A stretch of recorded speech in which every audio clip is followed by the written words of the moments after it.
Chapter 5 में अब pollution जो पार्ट है, प्रदूषण, इसके बारे में समझेंगे।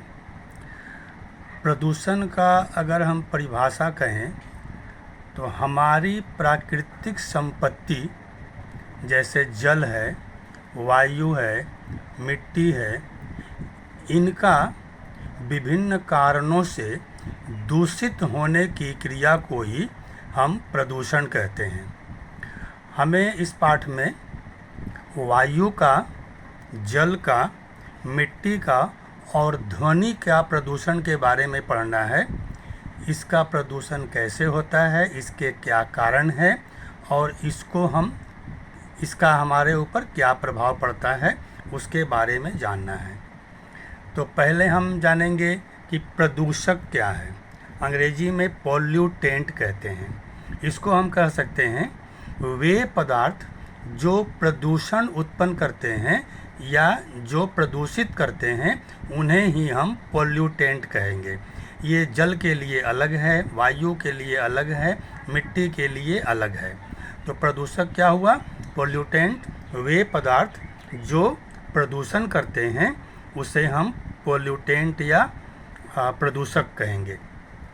अब हम सबसे पहले करेंगे वायु प्रदूषण, एयर पोल्यूशन। अगर इसका हमें परिभाषा कहना हो तो हम कह सकते हैं हमारी वायु का विभिन्न कारणों से दूषित या प्रदूषित होने की ही क्रिया को हम वायु प्रदूषण या एयर पोल्यूशन कहेंगे। अब हमें जानना है इसका क्या क्या कारण है। हम देखते हैं कि हमारे आसपास बहुत से कल कारखाने हैं, फैक्ट्रीज़ हैं, मिल हैं। ये विभिन्न प्रकार का धुआं निकालते हैं। इसके अलावा जो यान वाहन है, ट्रक है, मोटर है, बस है, स्कूटर, ये सब विभिन्न प्रकार के यान वाहन, इनसे भी जो धुआं निकलता है, उस धुआं में विभिन्न प्रकार के रासायनिक पदार्थ होते हैं। ये पदार्थ हमारे वायुमंडल को बहुत ही दूषित करते हैं, बहुत ही गंदा करते हैं। इनका इस पर बहुत ही बुरा प्रभाव पड़ता है।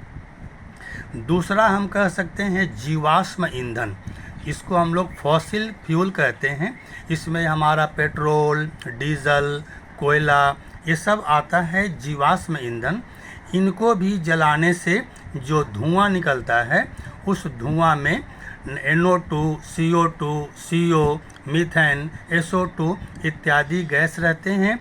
ये भी हमारे वायु को दूषित करते हैं। ग्रीन हाउस गैसेस, इसे हम गृह हरित गैस कहते हैं। ये भी जैसे कार्बन डाइऑक्साइड है, क्लोरोफ्लोरोकार्बन CFC कहते हैं। इसके अलावा मीथेन है। ये कुछ गैसें हैं जिन्हें ग्रीन हाउस गैस कहते हैं। ये ग्रीन हाउस गैस भी हमारे वायुमंडल को दूषित करते हैं। इसके अलावा SPM को हम सस्पेंडेड पार्टिकुलेट मैटर या मटेरियल कहते हैं। SPM सस्पेंडेड पार्टिकुलेट मटेरियल, इसे हम एरोसोल भी कहते हैं। हमारे वायुमंडल में कुछ तैरते हुए कण पाए जाते हैं। इन कणों को ही हम SPM कहते हैं। हमारे वायु में कुछ झूलते हुए, कुछ तैरते हुए कण पाए जाते हैं, जिन्हें हम SPM या सस्पेंडेड पार्टिकुलेट मटेरियल या मैटर कहते हैं। ये बहुत ही घातक, बहुत ही हानिकारक होते हैं। इनमें जैसे कालिक है, कालिक सूट कहते हैं, SHOOT, जो जलाते हैं, मोमबत्ती या अगरबत्ती जलाते हैं, जो हम लोग जो कुछ कोयला वाला जलाते हैं, इनसे कुछ कालिक निकलता है। ये है धूल कण जो हवा में उड़ते रहते हैं। इनमें शीशा है, लेड कहते हैं, पारा, मरकरी, कैडमियम। इसके अलावा राख भी जो है, छाई इसको बोलते हैं। परागकण जो पौधों से उत्पन्न होते हैं, ये हवा में हमारे वायुमंडल में तैरते रहते हैं। इन्हें ही हम सस्पेंडेड पार्टिकुलेट मटेरियल कहते हैं। ये वायुमंडल को दूषित करते हैं। इनसे हमें बहुत अधिक नुकसान है। इनमें अगर जो लेड है, इसको पीबी या शीशा कहते हैं, ये हमारे तंत्रिका तंत्र को बुरी तरह से प्रभावित करते हैं, हमारे नर्वस सिस्टम को प्रभावित करते हैं। इसके अलावा जो कैडमियम है, कैडमियम हमारे श्वसन तंत्र को प्रभावित करते हैं। कार्बन मोनोऑक्साइड CO जो विभिन्न प्रकार के यान वाहन से या जनरेटर उससे भी निकलता है, ये हमारे श्वसन तंत्र को प्रभावित करता है। ये इनकी मात्रा अगर अधिक हो जाती है तो हमें सांस लेने में कष्ट होता है। तो ये कुछ कारण हैं। इसके अलावा अब हम एक बातें और जानेंगे, उनमें है ग्रीन हाउस इफेक्ट, गृह हरित प्रभाव। गृह हरित प्रभाव ये क्या है? अभी ऊपर बताया गया है ग्रीन हाउस गैसेस।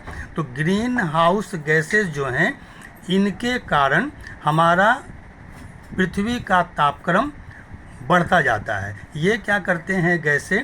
वायुमंडल के गर्मी को ये ग्रहण कर लेते हैं और ग्रहण करके ये ताप को बढ़ा देते हैं, जिससे हमारा वायुमंडल का तापक्रम लगातार बढ़ता जाता है। तो इस प्रभाव को ही हम गृह हरित प्रभाव या ग्रीन हाउस इफेक्ट कहते हैं। इस प्रभाव के कारण ही ग्लोबल वार्मिंग होता है। इसको हम लोग भूगोल में भी या भौतिक विज्ञान में भी पढ़ेंगे। तो ग्रीन हाउस इफेक्ट यह इसी वायु प्रदूषण के ही कारण होता है। इसके अलावा अब हम जानेंगे वायु प्रदूषण का क्या क्या प्रभाव है, इसका हमारे ऊपर क्या प्रभाव पड़ता है। तो सबसे पहले हम जानेंगे एसिड रेन, अम्ल वर्षा के बारे में। अम्ल वर्षा क्या है?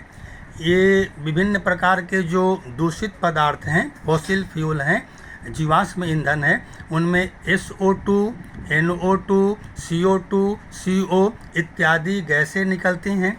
वायुमंडल में जल वाष्प रहता है और इन जलवाष्प मतलब H2O, वो जलवाष्प SO2 से मिलकर सल्फ्यूरिक एसिड बनाएगा, NO2 से मिलकर नाइट्रिक एसिड बनाएगा, CO या CO2 से मिलकर कार्बोनिक एसिड बनाएगा।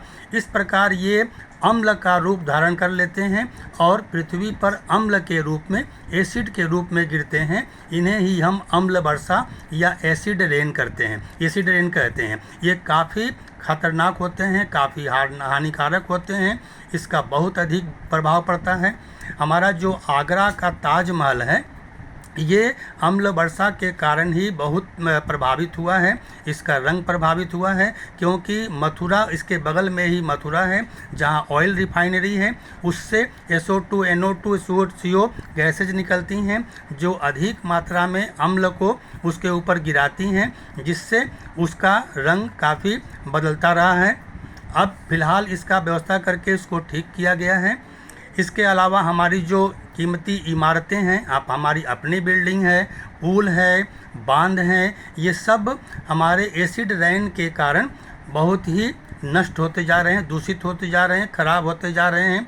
हमारा कलकत्ता का विक्टोरिया मेमोरियल भी और बहुत से जो हैं ऐसे बिल्डिंग जो संगमरमर के, मार्बल के बने हुए हैं, इस एसिड रेन के कारण बुरी तरह से प्रभावित हो रहे हैं।